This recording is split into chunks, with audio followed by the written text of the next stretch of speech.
Hey, what's going on YouTube? Welcome back. So I'm actually at the car dealership right now getting some stuff fixed on my wife's car. Sitting down, found this beautiful fenced area right here to kind of chill, make a video for you guys. This channel obviously heavily focuses around gas and things around that. I've switched systems more times than people have changed underwear in their year. So I'm going to talk to you guys about, now that I'm back on Micro Four Thirds, shooting with the EM1.3 and a handful of different lenses. And I just used this camera over the week, last, 7 to 10 days up north. I was with my son. He was in golf camp. We were camping up there, and I'm about to go on some more trips. And kind of the 2 or 3 things that are nagging me around Micro Four Thirds, or at least this setup right now, and I'm at an inflection point. Do I go deeper? Do I make the initial investments? Do I run dual systems? What do I do? And so let me first talk about and show you guys some of the photos that I took this weekend, over the last week, and then I'll come back and we'll talk about the things that I like and the things I think that are causing me some concern or some areas I got to figure out. So here's some pictures.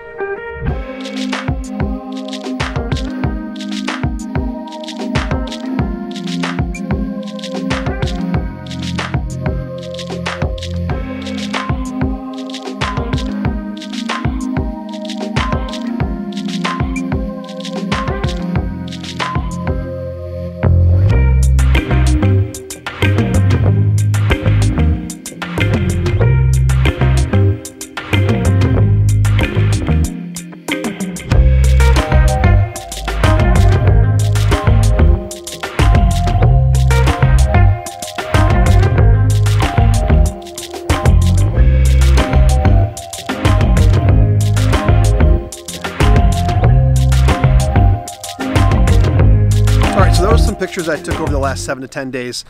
Did a lot playing around with this, the 45mm 1.8 lens, played around with the 300 f4 and the tele-converter on it, a lot of wildlife stuff. The 12 to 35 zoom lens, I'll come back to that in a second. The Lumix version 2, the f2.8, that pro lens they had. And the 20mm 1.4 were the most used lenses that I used during that trip. And the thing I really appreciate about this is that this body, the one I'm recording you on, the EM1.3, is a very durable body. I like the way it feels in my hands. It has a ton of computational stuff built in. I was using a lot of like the live composite. I was using some of the ProRes, or what's it called, Pro Capture stuff. Just a lot of those things I was using. I didn't play much with the live ND yet, or the handheld high res mode yet. I do plan on doing that over the next couple of weeks, but I really enjoyed it. And just overall kind of like confidence and knowledge that I can get this thing wet. I can take it out, take it hiking. It's not a super expensive body. I bought this refurbished for $700. I guess compared to, like, you know, the new OM1 or something in the full frame category, you probably pay a lot more. So all that stuff was really, really good. It's not a big setup. I brought it to the beach. Like, I just used it. And that's really where the happy sweet spot is for this. It's a big truck coming by. I'm by a road. So I really like all that stuff, and I'm actually really happy. And I would say, looking back at the pictures I showed you guys, I don't think I'm lacking for image quality whatsoever. The colors are to my edited choice. You can like or not like those. I don't find myself struggling too much at all, and I really like what I'm getting for the most part. But there are a couple areas of gas that have got me kind of thinking, you know, how to address these. And so the first one is the wide plus shallow look. Now, if you go back through my old videos and you look at other things that I've talked about, Micro Four Thirds, and going to full frame and then coming back and the bounce back and forth that I've done, it's this one thing that I really, really love, the wide plus shallow look. It gives you the context to where you are, but creates that separation, that depth of field. It doesn't annihilate the background, but it does enough to kind of like just, it gives a unique look. And that's typically achieved by like 28mm f1.4 or f1.7 on full frame terms now, or a 35mm 1.4. Now, to do this on a lot of systems, you got to go big and heavy. Like if you look at the 35 1.4 G Master for Sony, it's a big, heavy, expensive lens. That doesn't interest me as much. What does interest me is something like a Leica Q or Q2, where you have the 28mm 1.7, or that's why I was interested in the Leica M system, because a 35 1.4 on an M body is small and it looks really, really good. You can get this in some cheaper options like a Nikon Z5 and a 40 f2 that kind of does the same thing. But it's that look that's always made me stop and guess and second guess the further investment in Micro Four Thirds, because it's hard to do without going bigger and heavier and more expensive to get that depth of field and that wide type of look. So I'm at an inflection point. The lenses that do that on Micro Four Thirds are something like the 17mm 0.95 Voigtlander lens. That gives me that look. That'd be cool. The Olympus Pro 17-1.2. Those are both big and heavy lenses, and the 17-1.2s can be pretty expensive. Now I do have the 21.4, and I'm trying to fill the gap with that. I think it does a pretty good job, but I still would like to go a little bit wider and a little bit more shallow. Other lens options I haven't really considered. You know, I always like the Leica 15-1.7. That's not as shallow as I would like, but I always like the way that lens rendered, so that's something to consider. But this is something I struggle with. And so if you go into full frame, like there are some options there where you can do that for similar or lesser price and get the look I want. So I'll pause on that. I'll come back to that because that issue in combination with the next issue is something else. Now, when I go up camping again in the UP of Michigan here in the next 1 or 2 weeks, I'm going camping again, I don't like to change lenses a lot, especially when I'm shooting a lot of landscape and that kind of thing. And so something that's versatile from 24 to like 200 is perfect. And you combine that with the fact that my kit right now stops at 45 1.8, which is 90 millimeters in full frame terms. It picks up again at my super telephoto.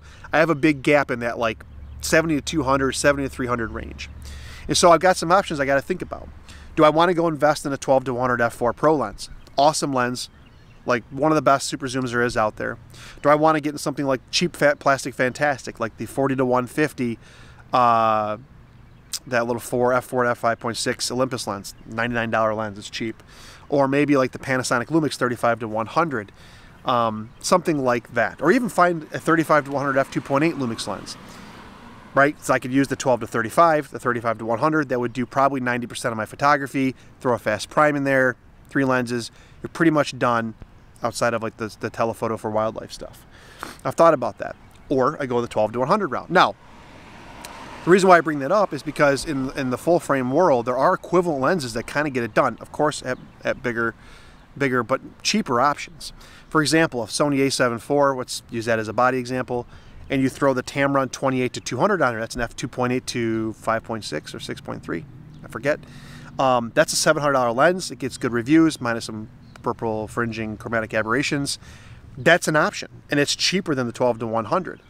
So that's, you know, it's stuff like this that gives you some gas. And if you throw in there then now like a 35, you know, 1.4, 40 f2, something like that on the Sony, you have kind of the 2 lens setup, and you're in a good spot. You get that wide plus shallow, and you also get that super telephoto for 90% of the work you want to do.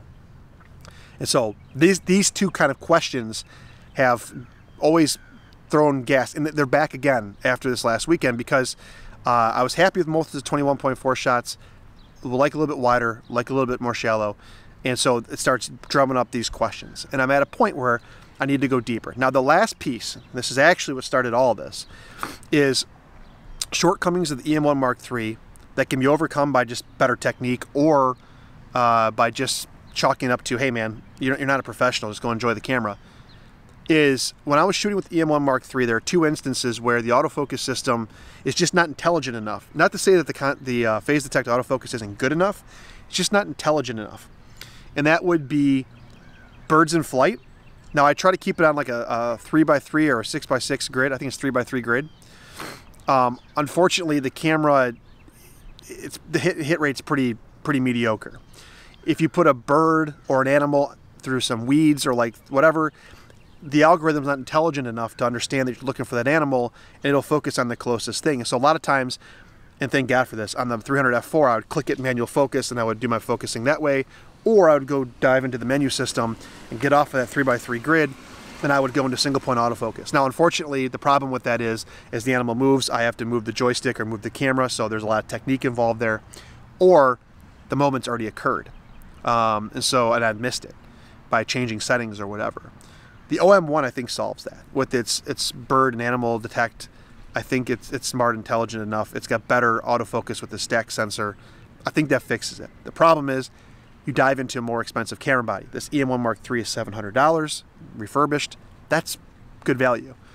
The OM1, I don't know, $2,400, $2,200, whatever it is. I don't know what the current sale prices are, but that's a problem, right? Do I really go do that? And if you combine that with the last two issues I brought up, do you want to do that? Well, you could buy maybe, I don't know, like I said, an A7 IV, 28-200, a faster prime, and you've taken care of that as well. Again, you're probably in the same money circumstances, but you get my point. So my question to you guys is how would you tackle the three problems? How would you tackle the wide plus faster look on Micro Four Thirds? Or would you not? That's okay, comment section below. How would you guys tackle the kind of do it all arounder lens? Would you go to 12-100? Would you do something to fill the gap of my current kit, which by the way starts at 9mm on the wide end and it goes to 45mm on the portrait end, and then I have the big gap there. So would you buy something to fill that gap cheap? Would you buy a super telephoto? Or are you more interested in something like what the Sony Tamron combination has to offer? And then last but not least, the autofocus concerns for tracking wildlife, the AI algorithm. Oh, and I didn't even bring it up. Tracking sports, like my kids' sports. How would you guys address that? Those are the three areas that have always got me to move away from Micro Four Thirds, because outside of that, I really, really love the system. I really do. And I'm telling you guys this because normally what I would have done is gone and bought a different second system by now, or I would have just started fire selling everything and moved over and started the gas cycle over again. This is part of the gas cycle. So instead of me doing anything, I'm holding out, talking to you guys, and getting your input. And again, I don't want to go spend a ton of money on gear. I just bought a Jeep, and I funded a lot of that with selling off all my Leica gear and stuff. So I don't want to get back into that trap if I can help it. All right, guys. Today was more of an update rambling video, but that's where I'm at. I really love everything else about it so far. I'm having a lot of fun, and I'm looking forward to taking this system up north. We got some things we're going to chase down. We got some hikes, some waterfalls, some pictures that I did in the past when I was more of an amateur I want to redo. And I also got reached out to by a couple third-party lens manufacturers from Micro Four Thirds that are going to send me some lenses to try that I'm interested in. I get offers quite a bit, but I say no to those unless I'm actually interested in trying out that equipment and I care about it and I think I can give you guys a real opinion. Then I say yes to those, and I've said yes to 2. So those will be coming hopefully in the near future here. Other than that, guys, I appreciate it. Hope you guys have a great week. Hope you guys had a happy 4th. Hope everyone's got all their fingers, their digits still. And I'll see you guys in the next video. See ya.